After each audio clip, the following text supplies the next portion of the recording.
세상을 알면 하이클래스가 된다. 일요일 저녁 세상을 읽어주는 고품격 강의 하이킥클래스.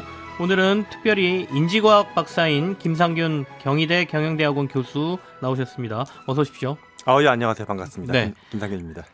연초 되면 네. 사실 CES라고 네. 해서 라스베가스에서 열리는 뭐 가전쇼, 옛날에는 이렇게 얘기했는데요. 네네. 이제는 IT 뭐 전자쇼라고 해야 되나요? 오히려 가전은 거의 없습니다. 네, 그러니까요. 예. 관심이 워낙 많더라고요. 그래서 그 얘기를 좀 연초에 들어봤으면 좋겠다. 예. 어떤 일들이 있었는지. 네네. 그래서 오늘은 특별히 우리 김 교수님을 모셨습니다. 근데 네. 김 교수님은 일단 메타버스 쪽으로 굉장히 유명하신 분으로 제가 알고 있습니다. 네. 확 와닿지 않는데 뭐 아마 CES에서도 메타버스 얘기가 많이 네네. 나왔을 테니까 메타버스 먼저 좀 쉽게 설명해 주시겠습니까? 뭐 다른 분들이 흔히 정의하기로는 3차원으로 볼 수 있는 가상의 세상. 3차원으로 볼 수 있는 가상의 세상. 좀 네. 어려운데요. 네. 근데 흔히 뭐 VR 같은 거 뒤집어 쓰고 네. 새로운 공간에 들어가서 자기 아바타로 살아가는 거.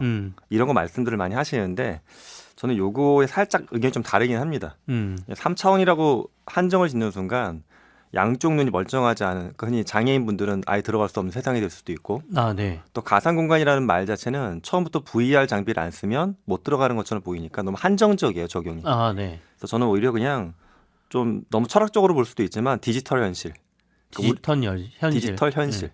우리가 살고 있는 원래 세상이 물리적 현실이고 그 공간처럼 동일하게 무한정 만들 수 있는 디지털상의 공간. 그래서 디지털 현실이라고 정의합니다. 그게 메타버스다. 예, 예. 이번에 CES 다녀오셨죠? 네네. 가시니까 실제로 이런 메타버스와 관련된 것들이 굉장히 많던가요? 사실 뭐 CES 5대 테마를 여러 기관들이 이야기하는데 5대 네. 테마 중에 꼭 들어갔던 게 메타버스이긴 합니다. 전시물들도 많이 있었고요. 어떤 것들이 눈에 보이셨어요? 뭐 저는 이 분야를 연구하다 보니까 사실은 개인적으로는 제 욕심 대비는 솔직히 좀 아쉬웠어요. 조금 더 진보된 거, 특히 아쉬웠던 건 플랫폼적인 것들, 네. 플랫폼이나 콘텐츠와 같은 것들을 많이 봤으면 했었는데 현장에 전시될 것들은 기계들이 좀 많았습니다. 아무래도 특히 하드웨어 쪽. 하드웨어 쪽. 예. 특히 뭐 TCL이나 HTC와 같은 중화권 기업들이 뭐 어떤 VR이나 AR과 관련된 그러니까 얼굴에 착용하는 거죠. 네네. 그런 장비를 갖고 나온 게 많이 있었는데 사실 아직까지 그런 장비가 이번에 뭐 애플이 당연히 이런 전시는 안 나오는 기업이다 보니까 애플이 준비하고 있는 7년 동안 네. 칼을 갖고 만든 기계가 있는데 요거 안 갖고 나오고 하니까는 조금 아쉬웠고요. 반면에 좀 재밌었던 거는 우리한테도 익숙한 소니, 일본 기업이죠. 네네. 소니가 플레이스테이션에 들어가는 PSVR2를 발표했는데 눈에 착용하는 장비예요. 착용하게 되면 동공을 인식합니다. 동공. 그러니까 눈동자의 그 위치, 방향, 어디를 네네. 바라보고 있는지. 네. 그걸 통해서 좀 제어할 수 있는 거 선보였는데 재밌었었고요. 눈을 움직이면 이 눈 움직임으로 뭔가를 제어한다. 마치 마우스처럼. 어. 근데 꽤 정밀하게 잘 작동을 합니다. 이제. 해보셨어요, 직접? 예, 전 사실 그 전에 다른 데서 좀 봤었는데 네네. 꽤 괜찮았습니다. 그럼 그걸 게임하는데 이용하는 건가요? 현재 사실 PSVR 기계 자체는 게임용이긴 한데 뭐 오늘 아마 그 얘기도 나올 것 같긴 해. 소니 자체가 사실 게임을 기반으로 해서 플레이스테이션을 심지어 자동차에도 집어넣는 걸 추진하고 있거든요. 그러다 보니까는 플레이스테이션이나 그 컨트롤러 자체가 게임의 영역을 벗어나서 쓰이게 될 것 같습니다. 자동차에 집어넣는다는 얘기는 이제 우리가 자율주행으로 자동차가 네네. 가게 되면 네. 안에서 운전자나 사람들이 할 일이 없으니까 네. 뭔가를 그 안에서 할 거다라는 컨셉으로 저희가 접근하면 되나요? 그렇죠. 오늘 뭐 모빌리티 얘기도 한번 해볼까 했었는데 네네. 그러니까 소니가 지금 현재는 혼다하고 발표한 게 있거든요. 네. 혼다 자동차 회사에 플스를 집어넣는 건데 당연히 뭐 그 안에 자율주행하는 동안 게임을 할 수도 있지만은 플레이스테이션이 어떤 자동차에 들어가는 미디어 플랫폼으로 보시면 되겠습니다. 다양한 거 뭐 영상도 볼 수 있겠지만 네. 거기 상호작용하면서 공부도 할 수 있고 심지어 의학적인 서비스도 볼 수가 있고 쇼핑도 할 수 있고 자동차를 마치 스마트폰과 같은 IT 플랫폼화 시키기 위한 양사의 손잡기라고 볼 수 있죠. 소니하고 혼다의. 예. 혼다와 소니의 이런 모습들, 그러니까 네네. 결국에는 자동차 안에서 다양한 뭔가를 우리가 즐길 텐데 네. 이걸 아까 말씀하신 일종의 디지털 현실이라고 말씀하신 예. 메타버스하고 결합되는 이제 초기 단계 이렇게 봐야 네네. 되겠죠. 맞습니다. 우리나라 기업들의 메타버스 기술 이런 것도 거기서 많이 뽐내어지던가요? 한국 기업들도 많이 나갔습니다. 그래서 네. 디지털 트윈을 만드는 우리나라에 아직은 조금 내부에서는 알려지지 않았던 기업이지만 또 현장에서 굉장히 반응이 좋았던 기업들도 있었고요. 또 우리한테 익숙한 대기업 중에는 롯데그룹이 롯데정보통신이 이번에 좀 두 가지를 선보였습니다. 네.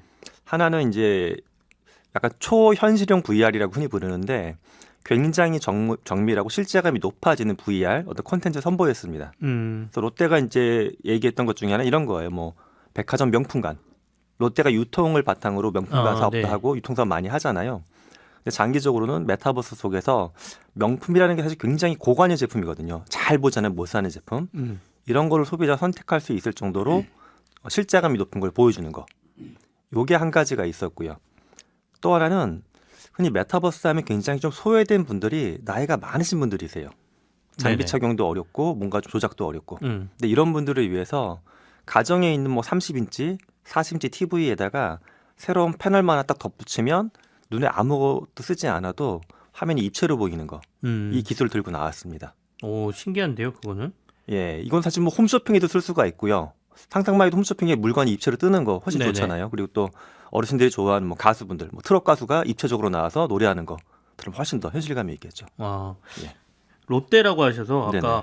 롯데가 왜 IT 기술을 하지라는 궁금증이 네. 살짝 있었는데 아까 명품관하고 연결하시니까 네. 아, 쇼핑하고 이 가상현실도 충분히 연결되면 네네. 뭔가의 접점이 나오는구나라는 생각이 맞습니다. 들었습니다.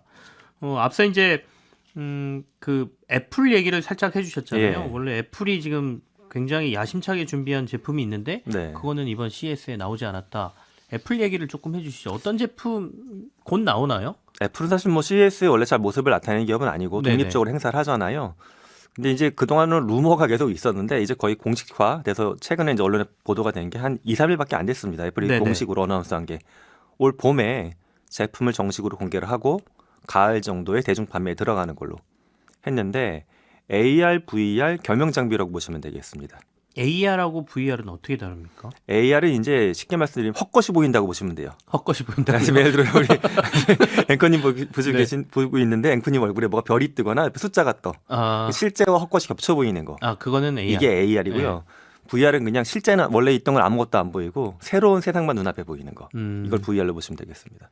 포켓몬 옛날에 게임 이거는 네, 그게 AR. AR이죠. 그러니까 헛것과 실제가 같이 보이는 같이 거. 보이는 거예요. AR. 그리고 헛것만 보이면 VR. 예, 우리가 뭐 이렇게 어떤 VR 체험관 가게 되면 네네. 좀비만 나오잖아요. 막 쓰고. 그거 네네. VR입니다. 예.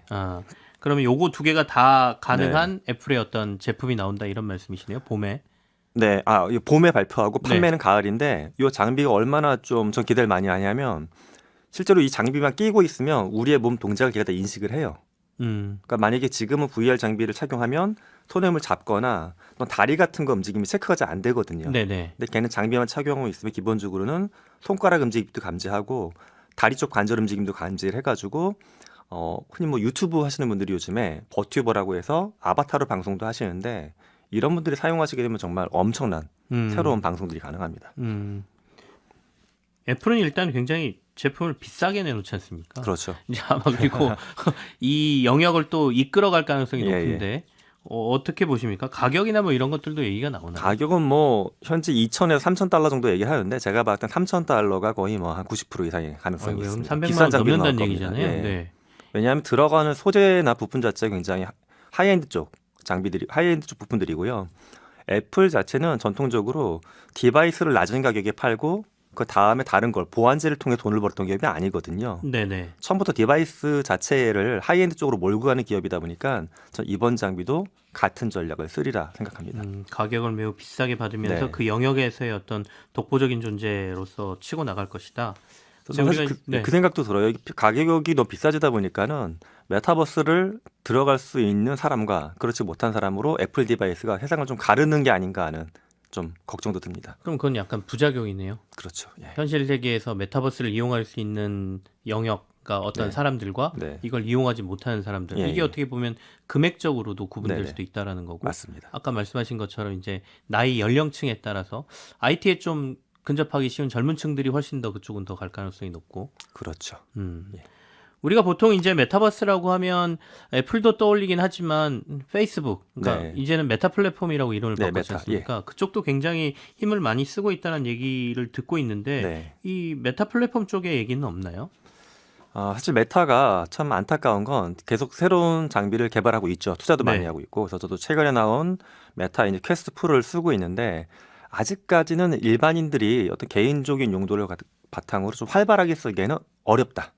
장비 가격도 여전히 좀 비싸지만 또 착용성도 아직 약간 불편한 부분도 있고 해서 사실 메타는 뭐 메타에 계신 분들이 얘기 들으면 섭섭할 수도 있는데 장비가 한두 버전으로 나와야지만 조금 더 실용성 측면에서 답이 나오지 않을까 생각합니다. 삼성도 이쪽 제품 내놓는다는 얘기가 있었잖아요. 삼성도 계속 여러 썰이 도는데 네. 그냥 일반적으로 봤을 때 올해 안에는 장비가 나올 것 같고요. CS에서는 삼성이 뭐 메타버스와 관련된 장비를 내놓거나 이러지는 않았습니다. 네, CS에서는 사실 삼성은 그냥 쉽게 말씀드리면 홈 오토메이션 쪽, 그러니까 가정에 있는 여러 가지 전자기기들을 연결시키는 쪽, 그쪽이 올해 핵심이었고요. 메타버스와 관련된 이야기를 올해는 하지 않았습니다. 그러면 이제 저희가 메타버스 얘기를 조금 했는데 CES 이번에 참관하시면서 네. 메타버스 외에 다른 것들 눈에 띄는 전시물들 중에 어떤 네. 게 보이시던가요? 사실 뭐 기조 강연부터가 되게 신기했던 게 AMD CEO가 나온 거는 이해할 만해요. 뭐 IT 네. 쪽이니까. 근데 BMW의 올리버 집세 회장, 자동차 회사잖아요. 네네. 그리고 세계 최대 농기구 회사, 농기구 분야에선 처음이었는데 그 농기구 회사인 존 디어의 대표인 존 메이 회장이 나와서 기조 강연을 했습니다. 기조 강연은 그의 하나의 테마를 보여주는 거거든요. 네네. 또 우리 테마를 봤더니 자동차, 농기구 이렇게 나와버린 거예요. 그래서 여기부터가 신기했는데 내용을 보게 되면 자동차가 더 이상 이제 바퀴 달린 내연기관 그런 물건이 아니라 전자제품인데 바퀴가 달렸다. 이렇게 보는 관점입니다. 그러니까 자동차, 농기구 모두가 지능을 갖고 서로 연결된다. 그러니까 IT적인 부분이 훨씬 더 강조가 되고 있다라고 볼 수가 있습니다. 농기구에서 나온 것도 참 신기합니다. 요즘 네. 사실 그 증권시장에서도 이 농기구 회사의 주가가 굉장히 높아져서 관심들이 네. 많은데 물론 연초에는 전쟁 때문에 농산물 가격 오르고 뭐 이런 것 때문에 조금 얘기가 네네네. 있었지만 이 말씀하신 아까 존 디어 여기는 네. 농슬라, 그러니까 테슬라하고 맞아요. 붙여가지고 예. 농슬라라고 부르던데요. 여기에 대한 그 주제 발표할 때 관심들도 굉장히 많던가요? 그렇죠. 그러니까 사실은 뭐 우리가 얘기하는 게 인구는 계속 늘어날 것이고 네네. 즉 농업과 관련된 불안정성을 경험한 거잖아요, 이번에. 그래서 존 디어 쪽에서 얘기했던 것도 인구가 100억이 넘었었을 때 그리고 계속 또 농업 환경이 좋아지진 않는데 이 상태에서 전 지구인들이 어떤 기아에 허덕이지 않고 네. 살아갈 수 있을까? 그러기 위해서 농업 기술이 혁신해야 되고 일례로 IT와 접목해서 저런 게 가능한 거죠.